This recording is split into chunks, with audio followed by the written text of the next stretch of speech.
Donc, on était au 4e point. Vous voyez, on a 7, donc ça va, on a déjà fait 3. Ah, super. Après, c'est vrai que les 3, des fois, on peut juste passer dessus sans trop expliquer.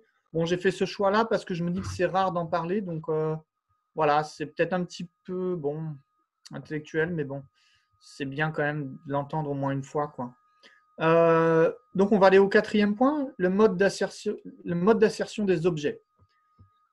Donc, là, il y a deux. Qu'est-ce que c'est les objets? En gros, ça veut dire ce qui existe, tout simplement. Et donc là, il y a deux divisions qui sont présentées. Donc il y en a une, c'est les phénomènes cachés et les phénomènes manifestes. C'est la première division. Et la deuxième, c'est les vérités conventionnelles et les vérités ultimes. C'est deux divisions vraiment très importantes. Il y a des raisons à ça. Donc, tout d'abord, c'est les phénomènes cachés et les phénomènes manifestes. Donc, le texte dit qu'il y a deux types d'objets, les phénomènes cachés et les phénomènes manifestes. Donc, d'abord, il va définir les phénomènes cachés. Donc, aussi, l'auteur, j'en ai pas parlé, c'est Jason Tschöki-Galsen. Jason Tschöki-Galsen, c'est vraiment l'auteur de peut-être tous les textes de Serradji. Donc, c'est vraiment un très grand maître.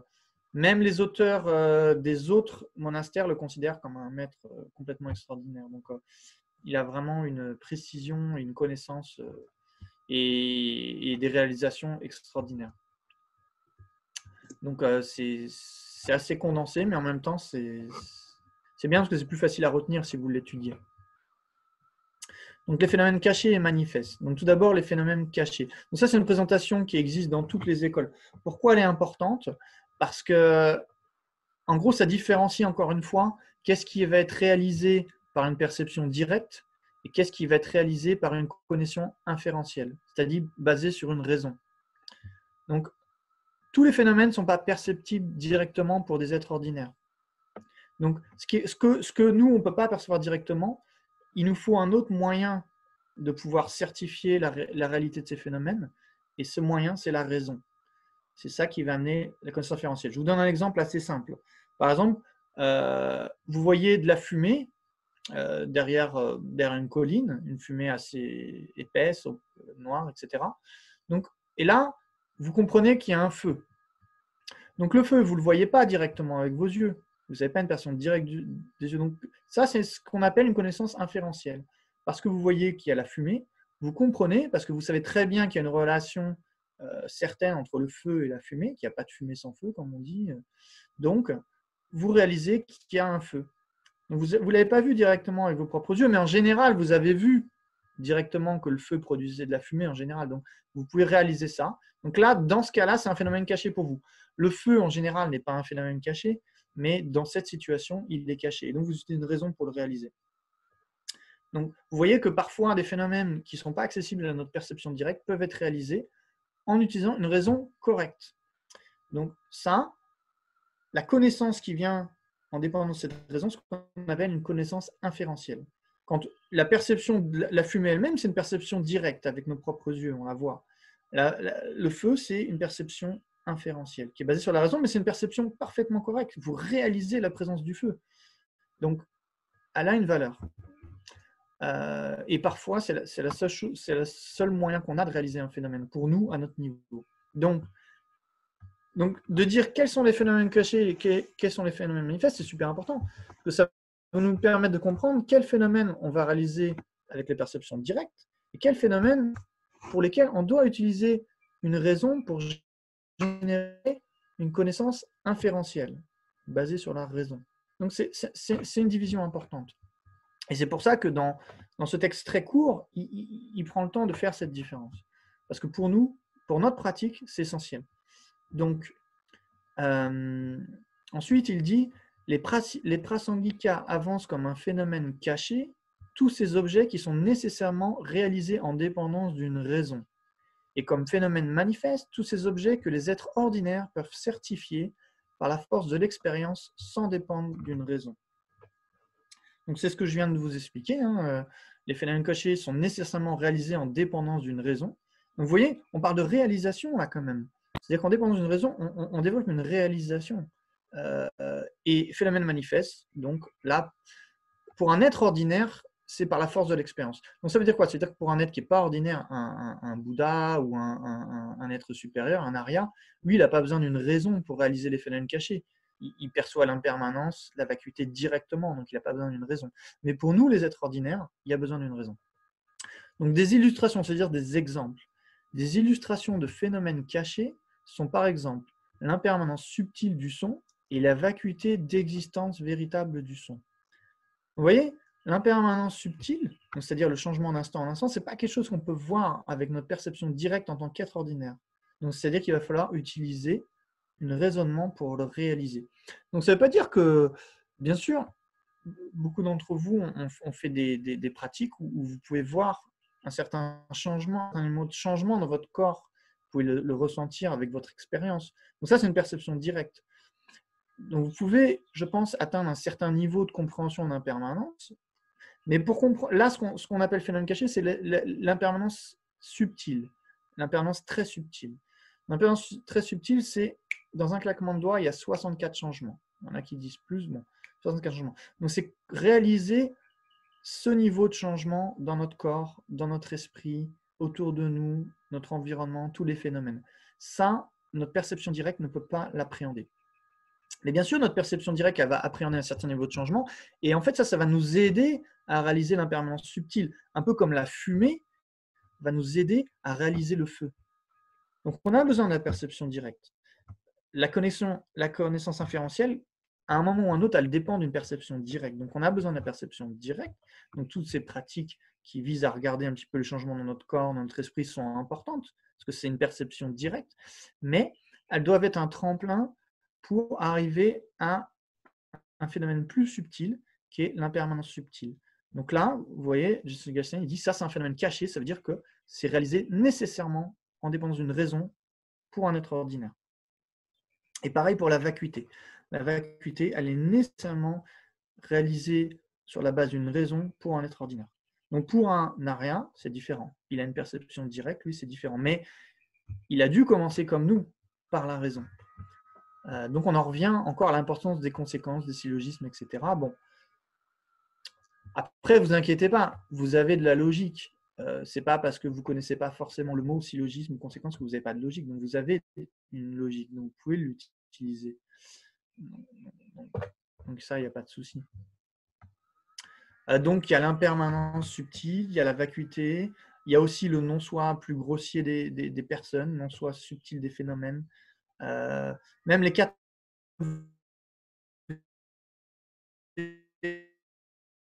vérités, en fait, on dit. Donc, pour comprendre les aspects subtils des 4-9 vérités, il faut utiliser le raisonnement.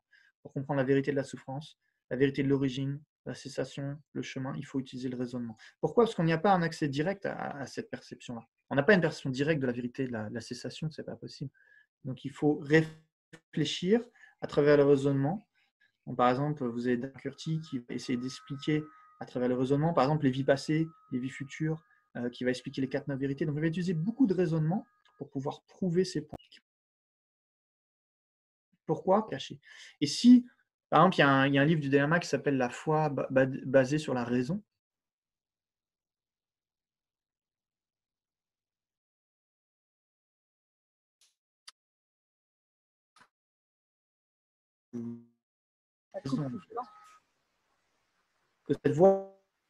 Cette foi basée sur la raison va amener une grande stabilité à notre vie. On va vraiment comprendre ce à quoi on croit.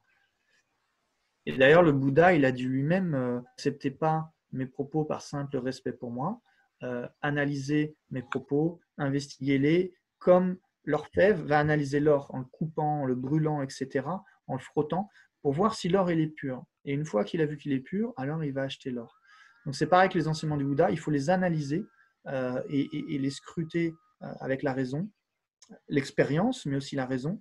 Ça dépend. Il y en a qui sont accessibles à l'expérience, donc cela on fait avec l'expérience, et les phénomènes qui sont cachés, on va les analyser par la raison, et jusqu'à temps qu'on arrive à notre propre conclusion, et là on va les accepter, et du coup notre foi va être très puissante. Donc voilà, il y a ces deux types de phénomènes. Donc là, il donne des exemples de phénomènes cachés, donc l'impermanence subtile et l'absence d'existence véritable du son. Donc, ça veut dire la vacuité du son. L'absence d'existence véritable, c'est la vacuité. Il n'y a aucune différence. Et des illustrations ou des exemples de phénomènes manifestes sont par exemple un pot et un vêtement de laine. Donc un pot ou un verre, voilà, il n'y a pas besoin d'utiliser un raisonnement, vous pouvez le voir directement avec vos propres yeux.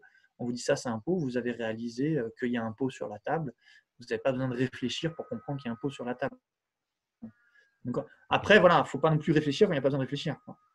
Un vêtement de laine ou autre, ou votre téléphone ou votre ordinateur, vous réalisez sa présence devant vous, vous n'avez pas besoin d'utiliser un raisonnement pour ça.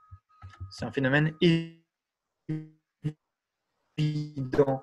Donc, phénomène manifeste, on pourrait dire aussi phénomène évident. Perçu par les perceptions visuelles, auditives, tout ça, en général, on peut dire que c'est des manifestes. Par exemple, le son, c'est un phénomène manifeste. On l'entend avec notre oreille, on sait du coup, on comprend qu'il existe, il n'y a pas besoin de raisonner pour ça, quoi. Par contre, pour comprendre qu'il change d'instant en instant, il faut raisonner. Pour comprendre qu'il est vide d'existence propre, il faut raisonner. Ce n'est pas quelque chose qui apparaît à notre perception naturellement. Ensuite, il dit phénomènes perceptibles et phénomènes manifestes sont mutuellement inclusifs. Donc, mutuellement inclusif, ça veut dire que, en gros, ça veut dire c'est synonyme, ça veut dire c'est la même chose. Un phénomène perceptible qu'on perçoit avec nos perceptions directes et phénomène manifeste, c'est la même chose en fait. Voilà, ça c'est cette division. Est-ce que vous avez une question sur cette division?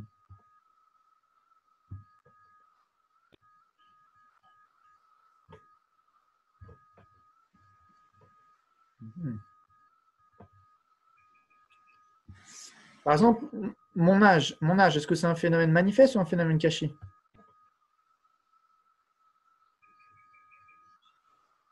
C'est caché. C'est ça. Mes lunettes, c'est un phénomène manifeste ou un manifeste caché? Ça, c'est manifeste. Pourquoi? Alors pourquoi mes lunettes sont un phénomène manifeste? Parce qu'on les perçoit avec les yeux directs. D'accord. Donc il n'y a pas besoin d'utiliser la logique pour comprendre que j'ai des lunettes. Mais dans les phénomènes perceptibles, il y a les phénomènes mentaux également. Pardon? Dans les phénomènes perceptibles, il y a les phénomènes mentaux. Bah, ça dépend, parce que des phénomènes mentaux, il y en a de différents types, on va dire. Ils sont pas. Mais donc, dans les phénomènes mentaux, je dirais, il y en aura sûr, il y en a des cachés, puisque par exemple, l'impermanence subtile, c'est un phénomène mental. Enfin, ça dépend, qu'est-ce que tu entends par phénomène mental? Parce que les phénomènes. Oui, les phénomènes perceptibles sont des phénomènes manifestes, mais les phénomènes mentaux ne sont pas manifestes. Ça dépend ce qu'on appelle mentaux. Après, généralement, ce qu'on appelle phénomènes mentaux, c'est tout ce qui n'est pas les couleurs. Donc ça, c'est les phénomènes visuels, les sons, c'est les phénomènes auditifs, les odeurs, phénomènes olfactifs. Les goûts, c'est les phénomènes gustatifs. Les objets du toucher, c'est les phénomènes qui sont appréhendés par le corps. Et les phénomènes mentaux, c'est tous les autres. Donc il y en a beaucoup, beaucoup, beaucoup. Par exemple, l'impermanence subtile, c'est un phénomène mental, donc c'est un phénomène caché. Maintenant, par exemple, tes pensées à toi, c'est aussi des phénomènes mentaux, mais elles sont manifestes pour toi. Ce n'est pas un phénomène caché pour toi. C'est quelque chose que tu peux percevoir sans raisonnement. Donc là, on va dire que c'est un phénomène manifeste de ce point de vue. Pensées sont des phénomènes manifestes. On n'a pas besoin d'un raisonnement pour les comprendre. D'accord. Donc, il y a différents types de phénomènes mentaux.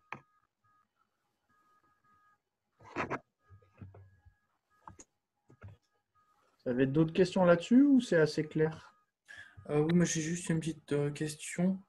C'est les phénomènes cachés. Donc dans certains cas, pour certaines personnes exceptionnelles, j'ai bien compris, ils peuvent les voir comme manifestes.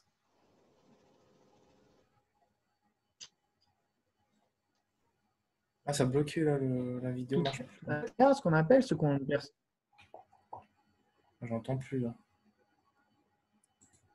Tu entends plus là? Enfin, il y avait un petit problème de transmission, mais oui, j'entends de nouveau là, oui.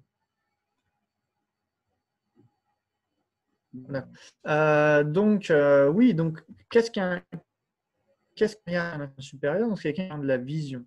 Donc lui, à la vacuité, il les a médités pendant très très très longtemps. Ça marche pas bien, hein, j'entends plus le son. On n'entend plus. Longtemps. La carentale sur la 1. Ah, j'entends plus le son là. Je sais pas si les autres entendent. Non, non, c'est très Et H. donc,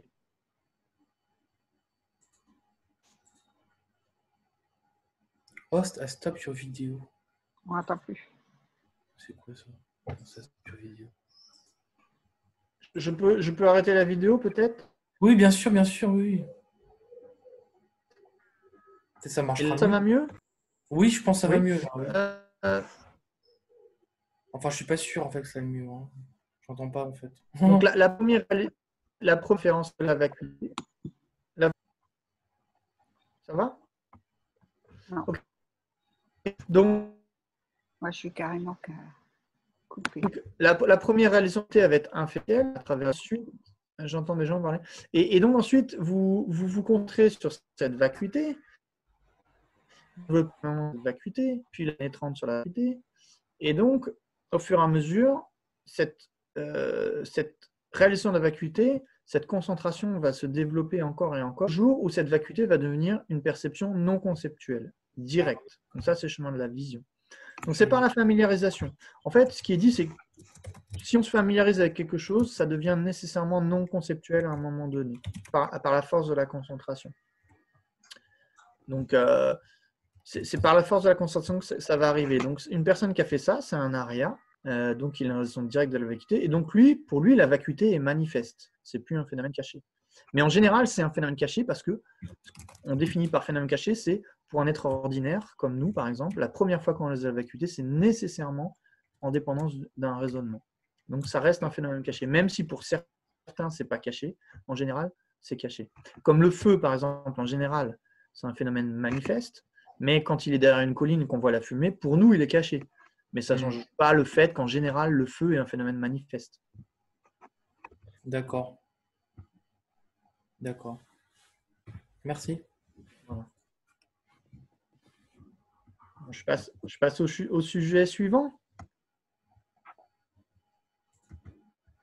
Désolé, hein, une journée, c'est un peu court, du coup, c'est difficile d'aller trop en détail. Donc, on va faire la division suivante. Donc, l'autre façon de diviser les objets est en vérité conventionnelle et vérité ultime. Donc là, on passe à la page 25. D'abord, la définition de ce qui est une vérité conventionnelle. Je suis désolé, cette définition va vous paraître un peu bizarre aussi. Mais bon. Le truc, c'est que chez Kingasen, il essaie d'être tellement précis qu'il ne va pas y avoir de place pour l'erreur. Donc, des fois, il est obligé de rajouter des choses.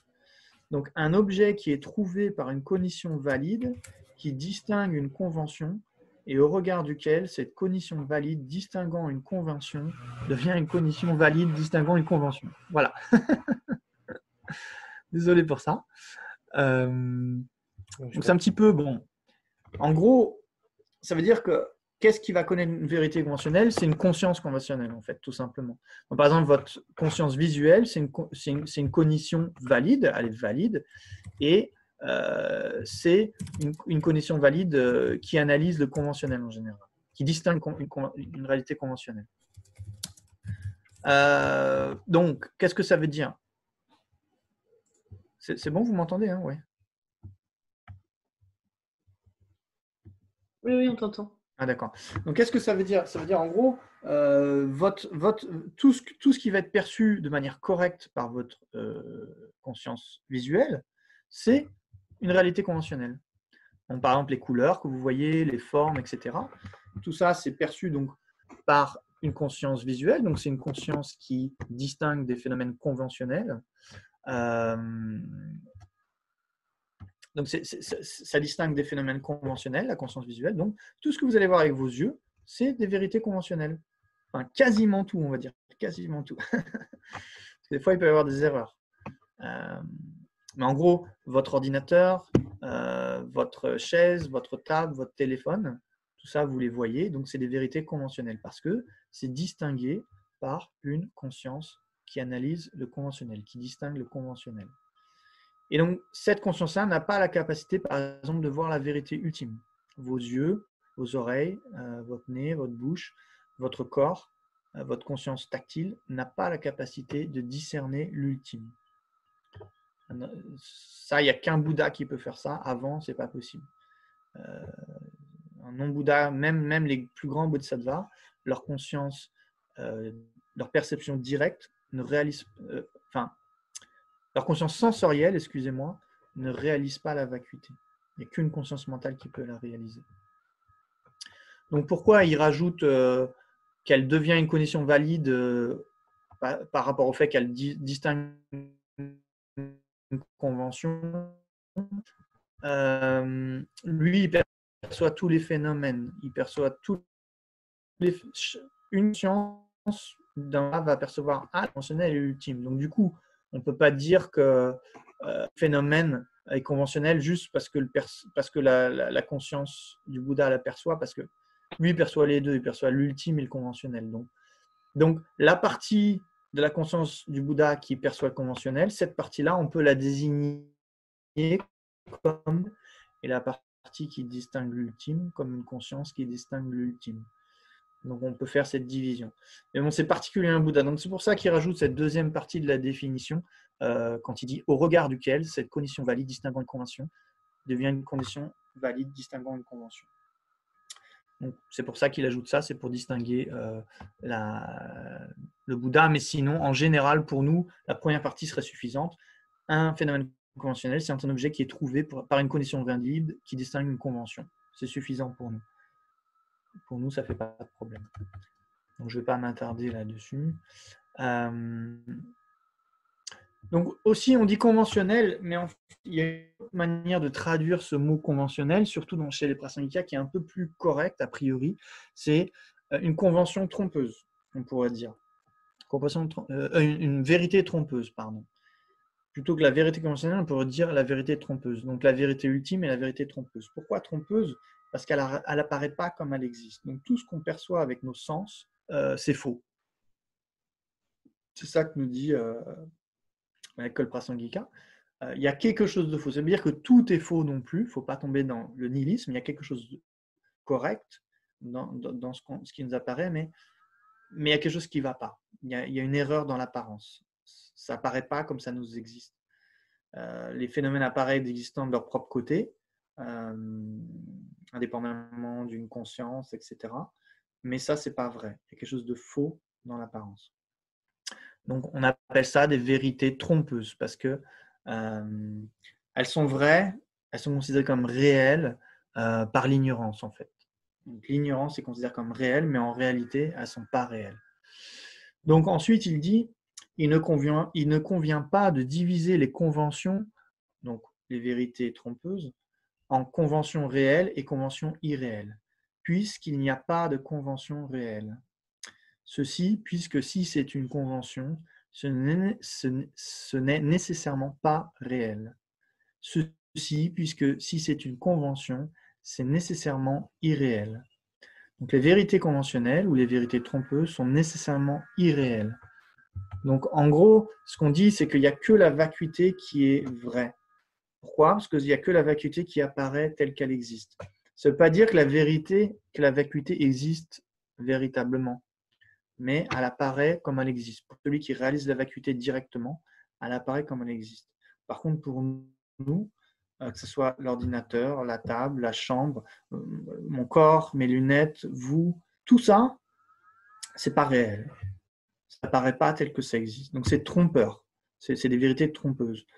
Donc notre ignorance à croire que c'est réel, c'est la racine du samsara, c'est la racine de toutes nos souffrances. Notre ignorance croit que tout ce qu'on voit là, c'est réel.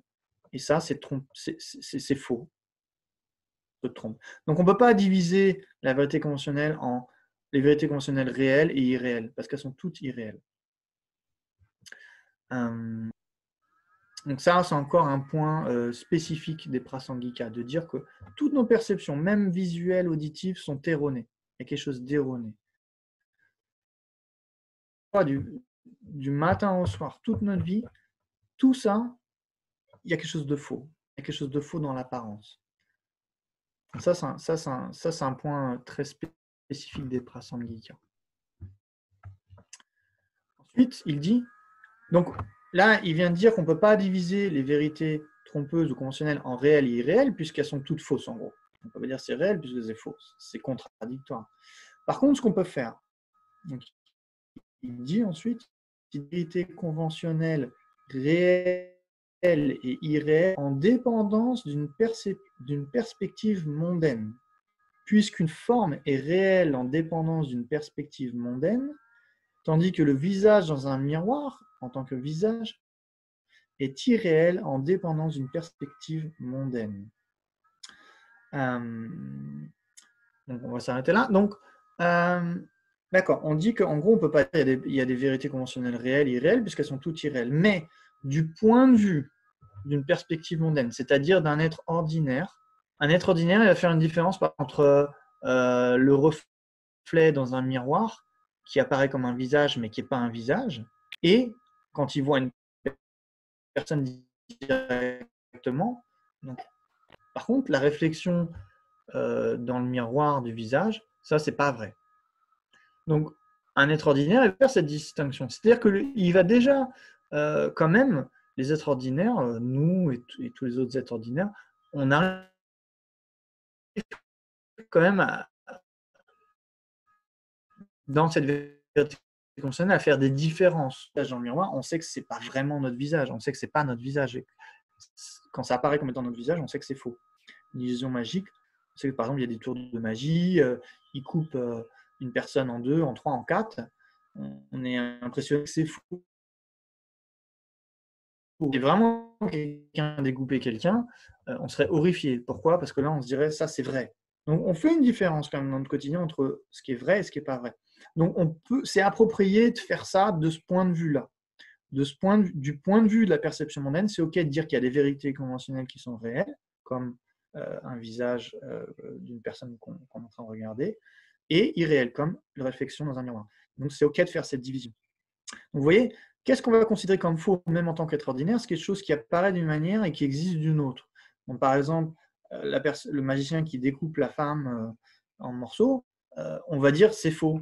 Pourquoi on dit que c'est faux? Parce que ça paraît, on dirait qu'il coupe, mais en fait on sait qu'il ne coupe pas. Donc il y a une différence entre l'apparence et l'existence. Mais les personnes qui ils vont dire qu'en fait tout est faux. Donc, vous voyez, il faut prendre conscience qu'est-ce qu'on appelle faux en général. C'est quelque chose. Par exemple, si vous roulez avec la voiture, il fait chaud sur la route et vous avez l'impression de voir comme de l'eau. En fait, c'est comme un mirage des fois. Et vous savez que c'est faux. Mais quand même, ça apparaît de l'eau. Et pourquoi vous dites c'est faux? Parce que ce n'est pas vraiment de l'eau. Donc, ce qu'on appelle faux, c'est quand quelque chose apparaît d'une manière et existe d'une autre. C'est ça qu'on appelle faux. Donc, puisque tous les phénomènes qu'on voit apparaissent comme existant véritablement, comme existant de manière inhérente, alors qu'ils sont simplement imputés par l'esprit, alors il y a une différente manière dont ils apparaissent et la manière dont ils existent. Donc, on peut dire qu'ils sont faux, en général. Donc, on ne peut pas dire même que le visage que vous voyez directement, il est réel, en fait. Il est faux, parce qu'il apparaît d'existence de manière inhérente. Mais vous voyez, là, on dit faux, mais ce n'est pas pour la même raison que le mirage. Le mirage, on dit que c'est faux parce que, voilà, il ne peut pas fonctionner comme de l'eau. On ne peut pas utiliser ce mirage comme de l'eau. Par contre, le visage, il peut fonctionner comme un visage. Donc, il y a quand même une différence. Mais il est faux d'un autre point de vue, c'est parce qu'il apparaît comme existant véritablement, alors qu'il n'existe pas véritablement. Donc, la raison pour laquelle on dit que tous les phénomènes conventionnels sont faux, c'est un peu différent de la raison pour laquelle on dit qu'une illusion magique est fausse quand même. Mais c'est une bonne analogie qui peut nous permettre de comprendre qu'est-ce que ça veut dire être faux, ne pas exister comme ça apparaît. Donc il y a quelque chose d'erroné dans les vérités conventionnelles. Donc aussi, il ajoute, si c'est réel en dépendance d'une perception mondaine, cela n'existe pas nécessairement, puisque c'est le cas des formes véritablement existantes. Donc, pour un être ordinaire, le jeu existe en réel, on croit que c'est réel. Donc ça, c'est vrai en dépendance d'une perception. C'est vrai en perception mondaine que le jeu existe en soi. Mais en fait, c'est pas vrai du tout. En fait, ça n'existe pas. Donc le jeu existe véritablement. Par exemple, là, vous me regardez sur l'écran, vous imputez Cyril. Vous voyez Cyril. Ce qui est incroyable, c'est que vous ne voyez même pas mon visage, vous voyez une image dans votre ordinateur. Donc vous voyez bien que c'est simplement imputé. Vous imputez Cyril sur cette image, Mais en réalité, sur cet écran, il n'y a pas de Cyril du tout, bien sûr. Je ne suis pas dans cet écran, c'est pas possible. Mais pour quand même vous imputer là-dessus. Mais ça apparaît pas comme étant simplement imputé, ça apparaît comme existant là, comme venant de l'écran, là, comme s'il y avait Cyril qui vient de l'écran. Mais ça serait pareil si vous me voyez directement, vous verrez le corps, et sur ce corps, vous imputez Cyril. Vous imputez Cyril. Mais ce Cyril, il n'apparaît pas comme étant imputé, simplement imputé sur ce corps, il apparaît comme existant du côté réellement. C'est comme ça qu'il apparaît. Donc pour vous, c'est réel, mais en fait, ça n'existe pas du tout. Ça n'existe pas du tout. Il n'y a pas du tout un Cyril là qui existe du côté du corps, du côté d'écran, tout ça. Il n'y a pas du tout. Il y a un Cyril simplement imputé, ça existe, mais il n'y a pas de Cyril existant véritablement. Mais en général, on considère ça comme existant, comme étant réel, encore une fois, donc pas comme le mirage. Vous voyez, on pense que Cyril, il est réel et que le mirage, il est faux. Mais en fait, Cyril, il est aussi faux que le mirage, le Cyril existant véritablement. Il est même encore plus faux, parce qu'il n'existe pas du tout. Encore, le mirage, il existe. Il n'apparaît pas comme il existe. Mais il existe quand même, le mirage, ça existe. Mais Cyril existant véritablement n'existe pas du tout. Donc, ça, c'est quelque chose qui est mondain et réel, mais en fait, n'existe pas du tout. C'est une complète hallucination. Et c'est vrai pour tous les phénomènes. Donc ensuite, la vérité ultime, la définition de ce qui est une vérité ultime. Donc là, c'est un peu pareil. C'est un objet trouvé par une condition valide qui distingue l'ultime, et au regard d'une condition valide distinguant l'ultime, devient une condition valide distinguant l'ultime. Donc la deuxième partie, c'est seulement pour les Bouddhas. Donc elle est importante en débat, mais pour nous, c'est ce qui compte le plus, c'est un objet trouvé par une condition valide qui distingue l'ultime. Donc c'est quoi une condition valide qui analyse l'ultime? C'est donc là, Cyril, il apparaît du côté du corps. Hein, là, il apparaît du côté du corps, pas simplement imputé, il existe vraiment réel. Donc qu'est-ce qu'une connexion qui distingue l'ultime? Une condition qui analyse l'ultime, c'est on va analyser, ok, ce Cyril qui apparaît là du côté du corps, est-ce qu'il est dans les yeux, dans la tête, sur la peau, sur les os, etc. Donc ça, c'est une analyse ultime. C'est-à-dire on va rechercher Cyril existant véritablement sur la base du corps, de l'esprit, etc. Et donc cette analyse, elle va chercher dans le corps, dans l'esprit, donc aussi les consciences. Est-ce que Cyril, c'est conscience auditive, conscience visuelle, gustative, tactile, mentale? Donc il y a plein de consciences mentales. Il y a l'attachement, il y a la sagesse, il y a l'ignorance, il y a la compassion, il y a la colère. Donc tout ça, on ne peut pas pointer du doigt un Cyril là-dedans non plus. On ne peut pas non plus ce Cyril véritable en dehors du corps et de l'esprit, complètement indépendant. Sinon, il n'y aurait rien à voir avec le corps et l'esprit. Donc, c'est-à-dire que le corps, il pourrait être assis et Cyril, il pourrait faire autre chose, quoi. Ce qui n'a pas de sens. Donc, il va y avoir cette analyse ultime qui va là être un des raisonnements qui va dire est-ce que Cyril véritable est un avec le corps, avec l'esprit, ou différent. Et au terme de cette analyse, il va savoir que ce Cyril véritable à l'analyse ultime. Et donc cette introuvabilité nous amène à la conclusion qu'il n'existe pas du tout. Il y a une absence d'existence véritable de Cyril. Donc l'absence d'existence véritable de Cyril, c'est une vérité ultime. Parce que c'est ce qui est trouvé par une valide qui distingue l'ultime, qui analyse l'ultime, elle va trouver l'absence d'existence véritable. Donc ça, c'est la vacuité, c'est une vérité ultime. C'est vrai pour tous les phénomènes. Donc c'est ça qui définit une vérité ultime. Ensuite, les divisions de vérité ultime sont similaires à celles des Shittamatra, donc les Yogacharas. C'est-à-dire qu'il y a le non-soi de la personne, le non-soi des phénomènes, par exemple. Et dans notre contexte, les vraies cessations sont acceptées comme étant des vérités ultimes. Donc c'est la troisième vérité dans les 4-9 vérités, c'est la vérité de la cessation. Chez les Prasankas, c'est considéré comme une vérité ultime, c'est-à-dire une vacuité. C'est un point un peu spécifique, philosophique encore, qui n'est pas forcément partagé par les autres écoles. Ce n'est pas forcément le point sur lequel on va insister particulièrement, mais juste peut-être dire une chose, c'est pourquoi on va dire que, qu'est-ce que ça veut dire que la véritable cessation, donc la troisième vérité, c'est quoi la véritable cessation? C'est la véritable cessation de la souffrance, des perturbations mentales, etc. Donc, pourquoi c'est considéré comme une vérité ultime? C'est parce que la vacuité de notre esprit, donc le manque d'existence véritable de notre esprit, en fait, c'est ça qui va être considéré quand on aura éliminé les perturbations mentales comme la véritable cessation. Pourquoi? Parce que comment la cessation se produit? Donc, quelqu'un qui va réaliser directement la vacuité, il voit que la vacuité à ce moment-là, rien d'autre. Il est absorbé complètement dans la vacuité. Et c'est au sein de cette expérience que les perturbations mentales vont être abandonnées. Elles vont être éliminées par stade, différents niveaux, pas en un coup. Donc, à chaque fois qu'il y a un niveau de perturbation mentale qui est abandonné, on appelle ça une véritable cessation. Et parce que cet abandon se produit au sein même de cette réalisation de la vacuité, on dit que c'est cette vacuité de l'esprit qu'on peut appeler aussi une véritable cessation. C'est un peu comme les nuages dans le ciel. Il y a les nuages, et quand les nuages disparaissent, ils disparaissent dans le ciel. Donc, quelque part, l'élimination des ignorances, quelque part, on peut dire c'est le ciel, presque, on peut dire ça. Donc, c'est dans le ciel, c'est un avec le ciel. Donc, de la même manière, parce que c'est dans la perspective de la vacuité que les perturbations sont abandonnées, quand c'est abandonné, cet abandon même est considéré comme étant la vacuité de l'esprit elle-même. Donc, c'est ça qu'ils veulent dire par là. Donc, voilà, ça c'était le 4e point. Donc, voilà, donc là, par contre, c'est bien si vous avez des questions sur ça. Donc, entre phénomène caché, phénomène évident, vérité conventionnelle, vérité ultime. Donc, est-ce que vous avez des questions par rapport à ça?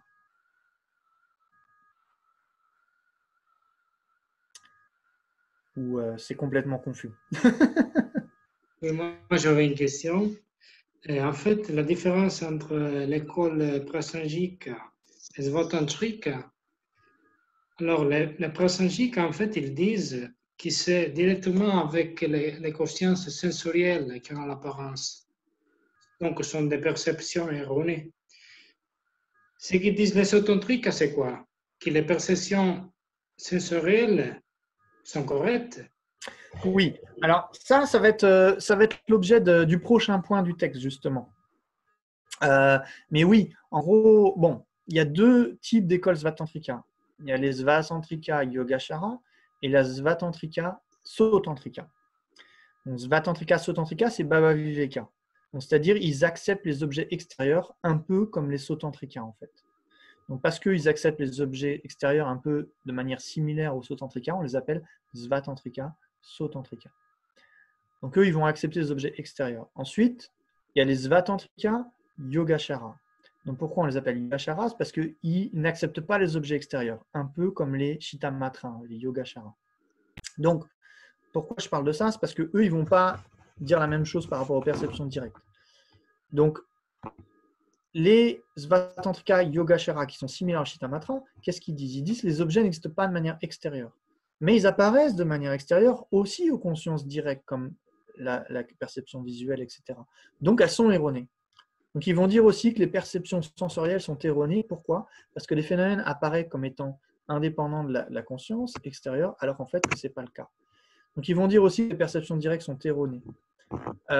Les Svatantrika, Sotantrika, eux, ils acceptent les objets extérieurs. Donc, pour eux, c'est non erroné.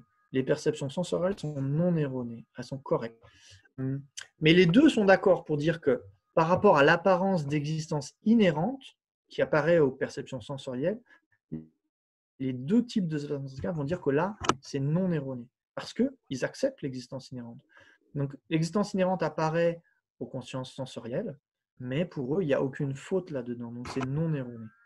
Donc, pour les deux, c'est non erroné. Donc, pour eux, l'ignorance, c'est pour vous? Pour l'école svatantrique, l'ignorance, c'est où en fait? Alors, l'ignorance, c'est une conscience conceptuelle.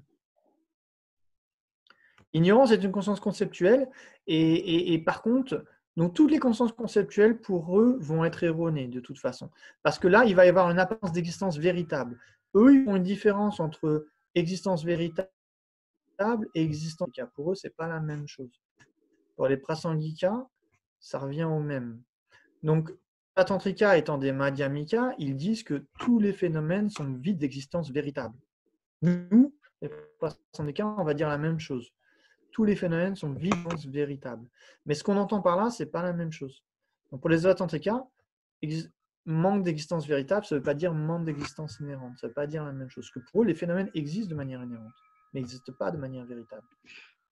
Donc, on peut dire que les svatantriques, ils disent que l'ignorance, c'est un niveau conceptuel, un niveau mental, et Oui. les prasangiques disent que c'est directement un niveau sensoriel. Bon, c'est pas exactement comme ça, mais presque, on va dire. L'ignorance pour les prasangika est nécessairement conceptuelle. La saisie d'existence en soi est conceptuelle. Mais les empreintes de l'ignorance vont créer des apparences d'existence inhérente pour toutes nos consciences, y compris les consciences sensorielles. Donc les consciences sensorielles ont une apparence d'existence inhérente, mais la saisie d'existence inhérente, elle, par contre, est conceptuelle. Il y a une différence entre l'apparence d'existence inhérente, donc ça apparaît d'une certaine manière, l'adhésion à cette existence inhérente, elle est conceptuelle seulement. La conscience visuelle, elle est préoccupée par la couleur, la forme, mais pas par l'existence inhérente ou pas. C'est l'ignorance qui va adhérer à cette existence inhérente. Ok, merci. Bon, désolé, hein, c'est beaucoup de distinctions à faire. Ça peut prendre du temps pour bien les comprendre, mais bon, c'est bien de commencer déjà à les entendre. Et puis, bon, pour certains, ça va aller. Et puis, pour d'autres, c'est un peu nouveau. Il ne faut pas se décourager. Hein, mais si vous avez des questions, allez-y. C'est comme ça aussi qu'on peut faire avancer un petit peu la compréhension. Une question sur un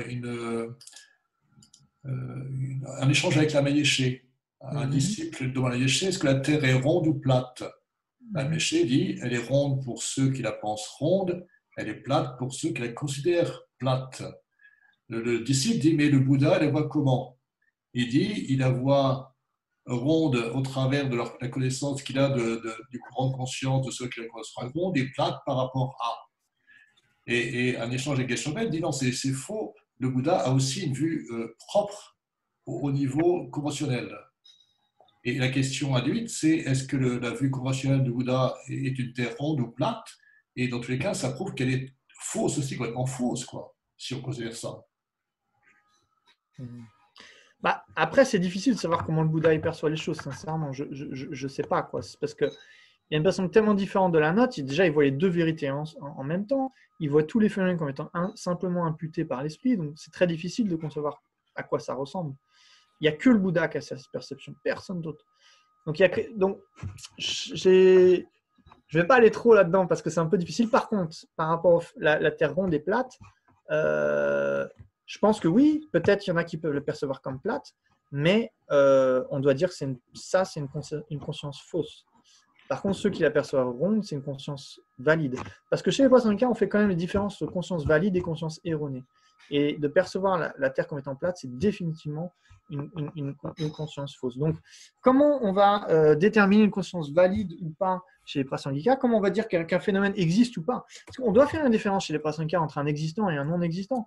On veut pas dire, les Prasangika ne vont pas dire que juste parce que je perçois un avec des cornes dans ma chambre, que le lapin et les cornes existent. Non, je suis juste en train d'halluciner.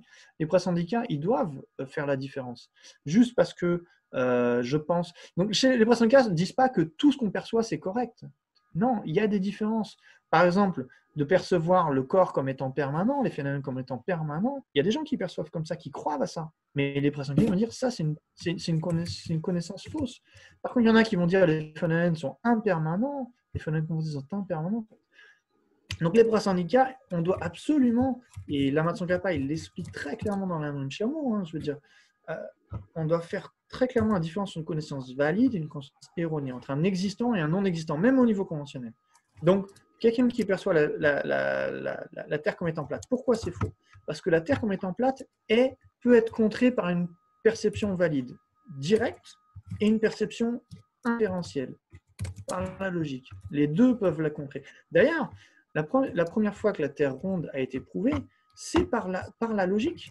Donc, c'est quelqu'un qui, je ne sais plus comment il s'appelle, désolé, je ne suis pas très fort, mais en regardant, je ne sais pas, les astres, etc., et même le Dalai Lama, il a manifesté cette histoire. C'est-à-dire que quand il était petit, il avait un télescope dans son monastère, et il regardait la Lune. Et en fait, non, pardon, c'est un peu différent. Mais c'est par rapport à la Lune, parce que il y avait des textes qui disent que la Lune, elle a sa propre lumière. Elle émet sa propre lumière. Et donc à ce moment-là, on peut dire, bon, bah, ceux qui croient ça, ils voient ça, donc c'est bon. Mais non. Pourquoi? Parce qu'il a vu qu'il y avait une part d'ombre sur la Lune.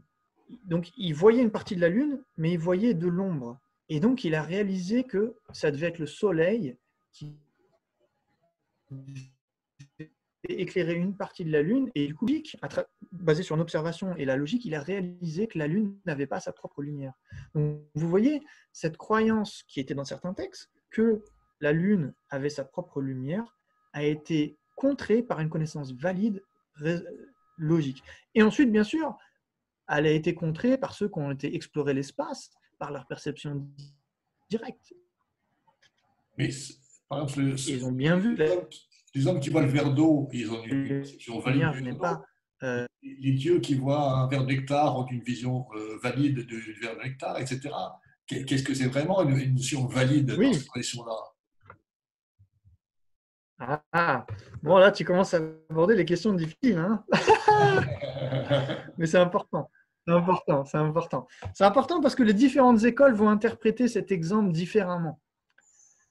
Donc les Chitta-Matrins vont l'interpréter d'une certaine manière, mais les Prasangika, ils vont avoir une manière différente de les interpréter. Donc là, je vais vous dire l'interprétation de Jesu Shigeyasen dans General Meaning, donc le sens général du Madhyamikavatara, qui éclaircit ce point, et de Kedrubje Martinez en anglais, donc une dose de vacuité. Donc vraiment être très valide dans l'interprétation prasangika. Donc ils vont avoir une interprétation qui pour moi a été très surprenante au début. Très très surprenante. Et je pense vous surprendre, et peut-être au début ça peut même être un petit peu plaisant. Parce que c'est pas comme ça qu'on imagine les choses par rapport à cet exemple. Donc il y a l'exemple du verre qui est vu comme l'eau par un être humain, comme du pu par un esprit avide, et comme du nectar par un dieu. Donc, il y a la question, mais attendez, est-ce que c'est possible d'avoir un verre de nectar plein de pu et d'eau au même endroit, quoi? Parce que si c'est des perceptions valides, les trois, alors ça veut dire qu'en gros, au même endroit, vous avez un verre de pu et un verre d'eau. Ce qui paraît quand même assez contradictoire, parce que l'eau et le pu, c'est pas la même chose. Donc, gardez vos réactions, je sais que ça commence à bouillonner. Mais, il donne d'autres exemples. Par exemple, la rivière. Donc, il y a des esprits qui vont arriver vers la rivière, ils ne vont pas voir d'eau, par exemple. Et c'est une perception valide. Il y a l'être humain qui va voir de l'eau. C'est une perception valide. Comment c'est possible qu'au même endroit, il y ait de l'eau et pas de l'eau en même temps? C'est contradictoire, même pour un prasangika. Donc, il va falloir expliquer ça autrement. Il y a aussi un esprit valide qui va arriver vers ce courant d'eau et qui va voir du pu. Et l'autre être humain qui va boire, etc. Donc, comment les prasangikas vont répondre à ça? En tout cas, comment Kedrubje va répondre à ça? Je ne sais pas s'ils répondent tous par ça, mais c'est quand même un des disciples principaux de la Matsankava. Et en tout cas, ça vaut le coup d'écouter son interprétation. Qui va, Jean-Jacques, te surprendre.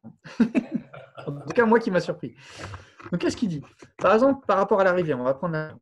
C'est un peu plus simple et c'est un petit peu plus probable que le verre d'eau. Donc, l'esprit avide va arriver. Qu'est-ce qu'il va voir? Il va voir le fond de la rivière. Donc, il va voir, par exemple, je sais pas, la boue, etc. Il va voir ça, en fait. Donc, il a une perception directe par rapport au fond de la rivière. Et donc, ça valide. Sa perception, elle est valide. Qu'est-ce qui se passe? C'est qu'en fait, il n'a pas le karma de voir l'eau. Il n'a pas le karma de voir l'eau. Ça ne veut pas dire qu'il n'y a pas d'eau. C'est-à-dire qu'il n'a pas le karma de voir l'eau. Donc, bien sûr, si tu ne vois pas l'eau, qu'est-ce que tu vois? Tu vois le fond. Donc, ça, c'est une perception directe. Donc, cette perception directe, elle est valide. Par contre, sa conception qu'il va penser, il n'y a pas d'eau, c'est une conception fausse. Ce n'est pas une conception valide, c'est une conception fausse. Parce qu'il y a de l'eau. Donc, c'est une perception fausse. Donc, déjà, première surprise. Maintenant, un autre esprit avide qui va voir du pu. Qu'est-ce qui va se passer? Il va approcher la rivière et au moment où il va voir la rivière ou il va vouloir l'utiliser, l'eau va se transformer en pu. De par la force de son karma, elle va se transformer en pu. Donc, il y a une transformation qui se produit. Parce qu'il n'a pas le karma d'accéder à l'eau, elle va se transformer en pu et c'est ça qu'il va boire. Parce qu'il n'a pas le karma d'accéder à l'eau. Donc, vous voyez, Kedrubje, il va dire que la partie qui est appréhendée ou utilisés par l'esprit avide, les atomes, ces parties-là, ces atomes-là vont se transformer. Ils ont ce potentiel de se transformer en autre chose, de par la force du karma, tu vois. Et là, je fais un petit clin d'œil, parce que Jean-Jacques il m'en parlait la dernière fois, mais il faut voir si la physique quantique, vous voyez, au niveau moléculaire, quand même, la perception, la personne va influencer le comportement des particules. Bon, entre guillemets, là, ça ne vient pas du texte et c'est peut-être, je fais peut-être un petit raccourci trop rapide. Il faut voir. Mais en tout cas, je trouve cette comparaison intéressante pour moi, mais bon, ça peut peut-être être faux. En tout cas, ce qu'il dit, Kedrubje, c'est que c'est ça qui va se passer. Et pareil pour le dieu, quand il va accéder ou percevoir cette eau, elle va se transformer en nectar. Mais à la base, c'est de l'eau. Pourquoi? Parce qu'on est dans le monde humain, on n'est pas dans le monde des esprits avides, on n'est pas dans le monde des dieux. Et cette rivière, elle a été créée de par le pouvoir du karma humain. Et donc, c'est de l'eau. Mais l'esprit avide, si, pour différentes raisons, parce qu'il y a des esprits qui ont un autre monde que nous, on ne peut pas voir du tout, s'il accède à cette rivière, parce qu'apparemment, il y a des esprits qui peuvent être dans notre monde, selon son karma, soit il ne va pas voir l'eau du tout, soit elle va se transformer en pu au moment où il va y accéder. Et pareil pour Dieu. Donc, c'est comme ça qu'il explique la chose. Ce qui à l'inverse suppose qu'il y a une unité au niveau de l'ensemble des humains qui ont un karma très proche, qui perçoivent de l'eau. Oui, qui perçoivent de l'eau, mais aussi les... On peut voir chez les humains des perceptions très différentes de cette même chose. Il peut y avoir des différences, mais il y a quand même... Les personnes qui acceptent les phénomènes extérieurs, quand même, dans une certaine manière. Ils n'existent pas véritablement, mais ils existent. Donc, c'est aussi un point de débat avec les Shittamatra, c'est-à-dire que les phénomènes extérieurs, ils sont réfutés par l'analyse ultime autant que la conscience. Vous voyez, les Shittamatra, ils vont dire, et ça, dans le Madhyamakavatara, c'est toute une partie du texte aussi.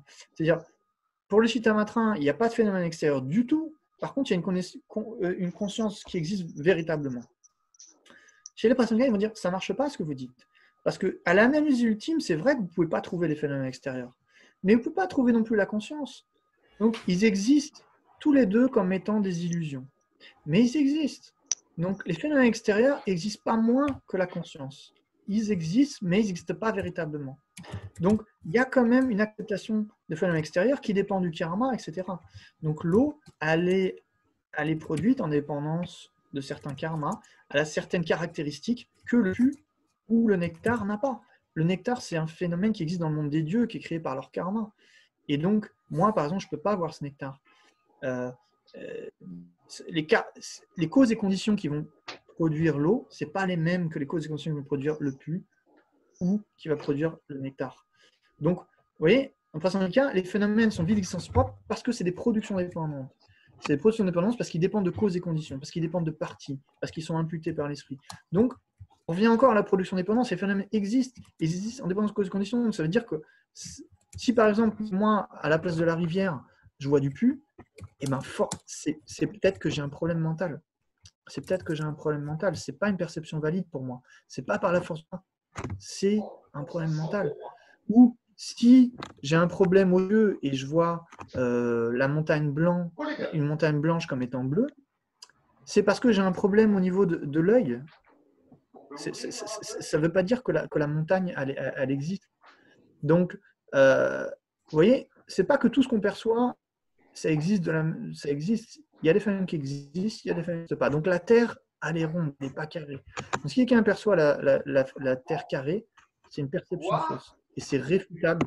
C'est réfutable par l'analyse, c'est réfutable par la perception directe. Par contre, la Terre ronde, elle ne peut pas être réfutée, ni par la raison, ni par la perception directe. Donc ça, c'est la différence. L'eau est liquide, mais pourtant certains marchent sur l'eau. C'est-à-dire est-ce qu'il y a vraiment des caractéristiques au niveau de ce conventionnel? Je ne sais pas. Bon, déjà, j'ai jamais vu personne qui marchait sur l'eau, donc il faut aller lui demander comment il fait. Ça, c'est une chose. Et une autre chose, c'est que ça peut être tout simplement du fait d'une certaine maîtrise des éléments. Donc, si vous avez une maîtrise des éléments, encore une fois, vous pouvez les transformer. Mais là, vous voyez, c'est une transformation. C'est une transformation. Donc, c'est pas, il suffit pas de croire qu'on peut marcher sur l'eau pour marcher sur l'eau, en gros, quoi. Hein, Alors, il suffit pas de croire qu'on peut voler pour voler, parce qu'il y en a plein qui ont essayé et ça s'est mal passé, quoi. Donc non, tous les phénomènes sont imputés, ça veut dire que tout ce qu'on impute devient une réalité. C'est pas du tout ça. C'est pas. Ça serait aller trop loin dans la vue. Les phénomènes sont imputés par l'esprit, mais ils dépendent aussi de causes et conditions. Donc il y a des choses qui existent, des choses qui n'existent pas. Donc il faut faire attention quand Nagarjuna dit parce que la vacuité est possible, tout est possible, il ne faut pas mal interpréter. Ce qui veut dire, c'est que les causes et les effets sont possibles. Parce qu'en fait, on vient lui reprocher dans le texte que sa vue est nihiliste et donc les causes et les effets sont plus possibles. Les 4 vérités ne sont pas possibles. Nagarjuna a dit si vous croyez à l'existence inhérente, les causes et les effets ne sont pas possibles. Les 4 vérités ne sont pas possibles. Mais pour celui pour qui la vacuité est possible, alors tout ça, ça devient possible. C'est impossible. C'est-à-dire que toutes les présentations des phénomènes conditionnels deviennent possibles avec la vacuité. Voilà. Écoutez, je vous propose qu'on fasse une pause pour le repas. Ok. Donc, je ne sais pas, qu'est-ce que vous pensez? Est-ce que vous pensez que ça vaut le coup que vous fassiez des groupes de discussion entre vous ou pas? Oui. On pourrait voter. Oui. Vous pouvez Pardon? manifester. Je dirais, on peut proposer un vote. Ils peuvent manifester leur réaction en levant le pouce. Par exemple, il y a en bas, à côté des différentes fonctions, la possibilité de lever un pouce. Donc, ceux qui sont pour les groupes de discussion, lèvent le pouce. Lève le pouce. Bon, en même temps, ça ne marche pas chez moi. Ah si. Ah oui, je vois sur les écrans, certains lèvent le pouce, donc je pense que c'est bon.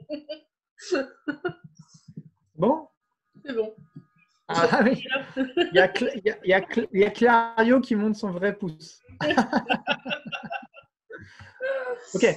Écoutez, ce qu'on peut faire, de toute façon, ceux qui ont envie de faire les groupes de discussion, ils font des groupes de discussion, et les autres, ils peuvent, s'ils veulent, rejoindre plus tard. Hein. Mais c'est vrai que ça peut être bien de discuter entre vous, et puis après, on revient ensemble, et puis ce qui vous reste. Est-ce que vous voulez que je vous laisse des questions, ou vous juste discutez entre vous de ce qui a été vu? Une petite question, ça serait bien. Hein. Ouais. Ok. Je t'envoie ça? Par email, Virginie, j'ai réfléchi et je te les envoie. Ça marche. Je vous en envoie 2 et puis après, vous voyez vous-même. Donc, de quelle heure à quelle heure, généralement, vous faites les groupes de discussion du coup? C'est à 2 heures, vous faites, je crois. 2 heures, oui. 2 heures. On fait un groupe de discussion de combien de temps? Une demi-heure ou 1 heure?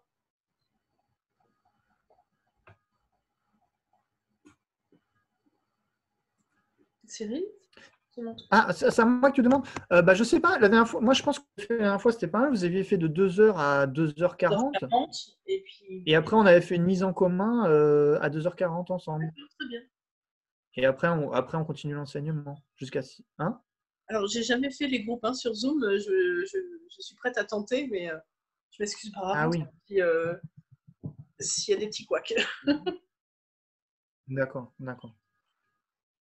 Bah, écoute, vous essayez, sinon vous discutez tous ensemble. C'est un peu moins pratique, mais bon.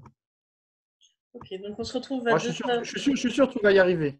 Oui. Ok.